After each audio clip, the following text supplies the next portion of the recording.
दोस्तों अज तव्हांजे लाइ मास्टर मंज़ूर जो एल्बम आहे चार बरखा में। एल्बम जो टाइटल जेको आहे हसरतूं रहिजी न वञनि। ऐं दोस्तों एल्बम सुठो आहे, बहितरीन आहे। ऐं हर एल्बम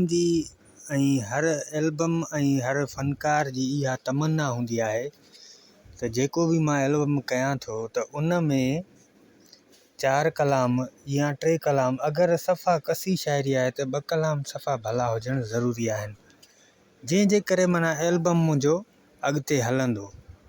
सो हिननि मां जेको गीत आहे सुठो मुंहिंजे पसंदि जो, जेकी मूं सां कया हुआ वाइदा तो तन वाइदनि मूंखे माराए छॾियो, मशहूरु गीत आहे। ऐं हिन एल्बम में बि मतिलबु 2-3 गीत तमामु घणो मशहूरु आहिनि, जिन्हनि जे करे एल्बम अॻिते हलणु शुरू थींदो आहे ऐं फनकार जी बि इहा चाहत हूंदी आहे। ऐं दोस्तों अव्हांखे ॿुधायां त मास्टर मंज़ूर तमामु बहितरीनु फनकार हुयो।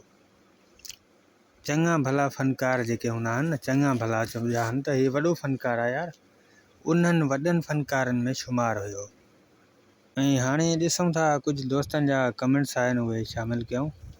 ऐं पहिरियों कमेंट्स जेको आहे वही दफ़ा लिखियो आहे त थैंक यू।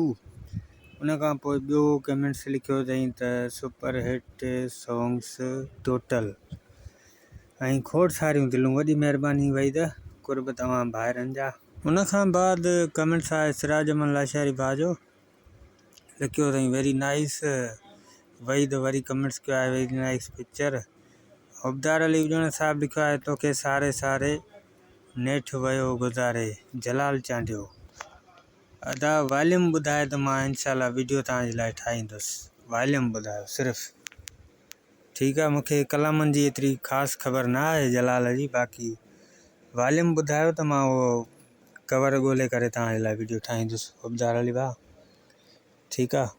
ऐं तव्हां दोस्तनि खे ॿुधायूं ज़रूरी ॻाल्हि इंफॉर्मेशन जेका आहे त हिन वीडियो में असां कोई गीत शामिलु नथा कयूं।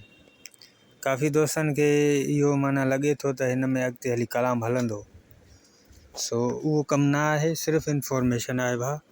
हाणे दोस्तनि खे ॿुधायूं त हिन एल्बम में कहिड़ा कहिड़ा गीत आहिनि। पहिरियों गीत जेको लिखियो आहे वही धकड़े साहिबु लिखियो आहे, उन खां पोइ किफ़ायत अली साहिबु लिखियो आहे।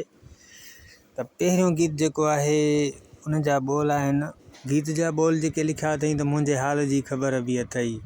उन खां पोइ किफ़ायत लाड़क साहिब जो गीत आहे मां घणो ई सिकियो आहियां जानी। उन खां पोइ अब्बास मल्लाह जी शाइरी आहे सॼी सॼी राति मां। उन खां पोइ आहे ज़मा ख़ासि केली, तमामु मशहूरु शाइर जेकी मूं सां कया वाइदा तो, ऐं इहो तमामु घणो गीत हलियो आहे, अॼु ताईं बि हले थो पियो गीत। उन खां पोइ आहे ज़मीर साहिब जो गीत आहे, गीत जा ॿोल लिखिया अथई ओ पिरी हिकिड़ो ॾींहुं ईंदो जिन तूं मूं लाइ रोअंदे। उन खां पोइ बलोची गीत आहे असगर खोसे जो, उहो आउं पढ़ी नथो ॿुधायां, थोरो अजीब लिखियलु आहे। उन खां पोइ आहे मास्टर साहिब जो गीत आहे तो सां कसम खयों हो न पीअंदुसि पीअण विसारियो। ऐं पहिरियों हू गीत तव्हांखे ॿुधायुमि, ॿियो गीत हीअ तमामु घणो मशहूरु ऐं अॼु ताईं हलण वारो। उन खां पोइ पीर बख़्श सोलंकी साहिब जी शाइरी आहे, गीत जा ॿोल लिखिया अथई सुखियो तूं जे आहीं परेशान आऊं बि न आहियां अली। उन खां पोइ अली साहिब जी शाइरी आहे अहिड़ो पिरीं थी प्यार।